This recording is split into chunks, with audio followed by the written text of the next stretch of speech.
Hello, fellow classmates and Professor Eccles. I'm Curtis Lewis, and I'm here to tell you about the future of transportation and why I believe the future of transportation is now. The future of transportation is a wonderful thing, and I'm going to explain using a couple of different methods that I've noticed of transportation that we are moving towards.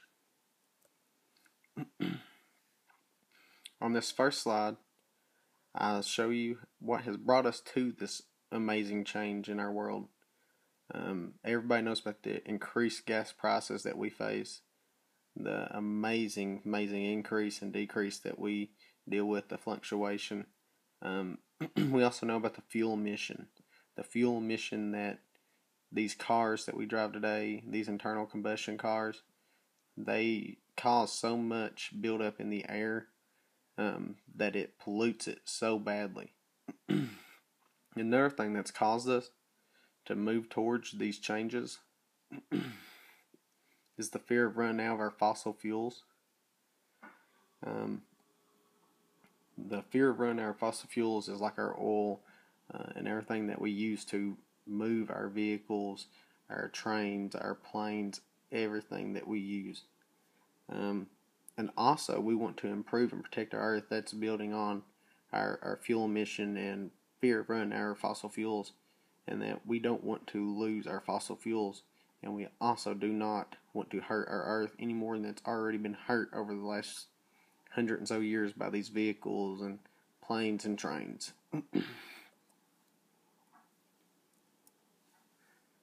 Next slide goes over why electric cars have the advantage.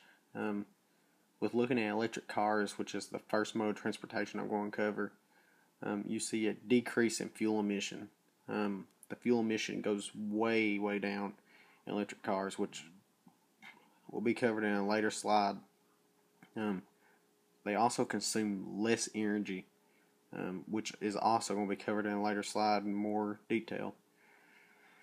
The ideal of electric cars also, though, leads also once again to a better earth for not only us, but the future. The physics side of electric cars can be seen in how they're configured, the engines are. They can be configured as series or parallel. I read an article by Karen Burke in which she covered all this, and she said that series only allow electric motors to power the wheels. In that, parallel can have electric, gasoline, or both motors to power wheels. So therefore, the parallel has way more design options for the flexibility of the way we can change the different things to make these cars so much better.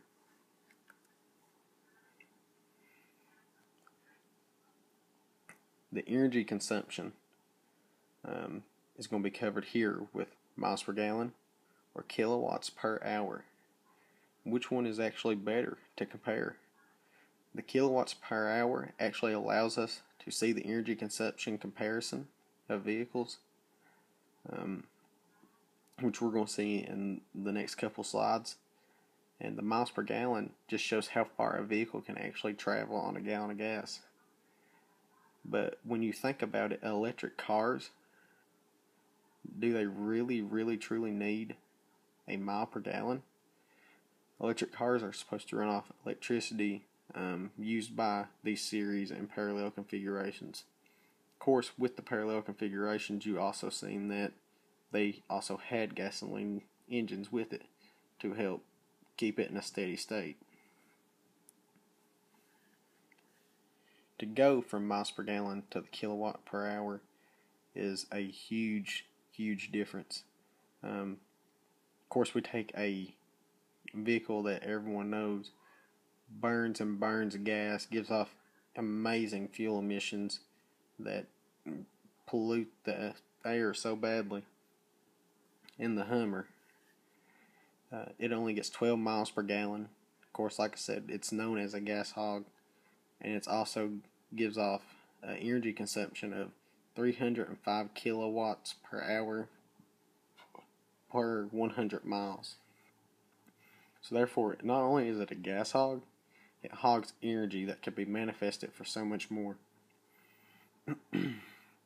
Then you go to the Prius, which gets 50 miles per gallon, which is amazing. I know Priuses are known for going green, and how we've actually moved towards going green as a world, not only as a city, a state, or a country, but as a whole unit, as an earth. But they are known as gas savers. So not only do they save gas, they save energy in that they only spend 73 kilowatts per hour per every 100 miles, which gives off amazing chances for energy to be used in other ways. I also said at the beginning that the future of transportation is now. I say that because electric cars are already here. It's hard not to see at least one a day. Everybody drives down the road, and I know that Prius you made fun of, or the little bitty box car that you made fun of, excuse me, gets so much better mileage. But it's also doing so much more for our environment and helping our world become a better place. Not only do you see them, though, we have nearly every automobile maker is trying to make one. And not only are they making one, they're improving them with nearly every single model that they make. So electric cars are here, and I don't believe they're just here to sit around, waste time, or wait to become better. They're getting better with every single day, every single mistake that they've made with them, and improving not only their vehicles, but they're improving our world. The next thing I want to discuss is something I'd never heard of until this project, which is known as maglev trains. Maglev is actually short for magnetic levitation, which I thought was very interesting, and that how they use the magnets to levitate, and there's no friction. You think of trains, you think of all the friction they build up going through the train tracks. And without that friction, actually, the magnetics also helps propel it forward, causing it to reach great speeds. 361 miles per hour is the highest reached so far, actually, and that was by the one in Japan. There's only 3 types of the maglev so far. The very first one, known as the Transrapid, is the electromagnetic there in the middle, and it just uses superconducting coils to actually push it forward. And then you also have the electrodynamic there, which just levitates the train above the track and allows it to sit, also, which is a lot like the electromagnetic, and that it don't always have a permanent hold on it. While in California, they have begun work on what is known as the induct track. The induct track actually has permanent magnets, as you can see, that levitate over passive coils to propel it forward, which could be a huge push towards what the future of maglev trains really could be. As maglev trains right now, China and Japan are the only 2 places to have them. But they have shown that they can get you so much faster to different places, and the fuel emissions it saves and the time it saves also. One of my final slides is just a review of why I think the future is now. The future is now, in that electric cars are here. Our maglev train is here. Yeah, we're working on them, but there are improvements being made every day. The improvements are not only to these vehicles, but also to our world. They're making our world better. There's no disadvantages in these vehicles.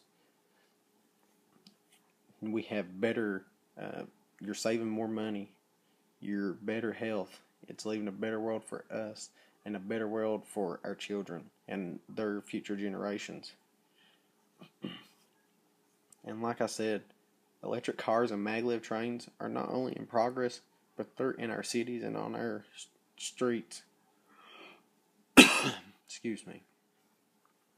And with that being said, we are moving forward to such a greater world because of this great use of the electricity and magnetism that we have used to push ourselves forward, to make ourselves better, make our lives better, and make our futures better.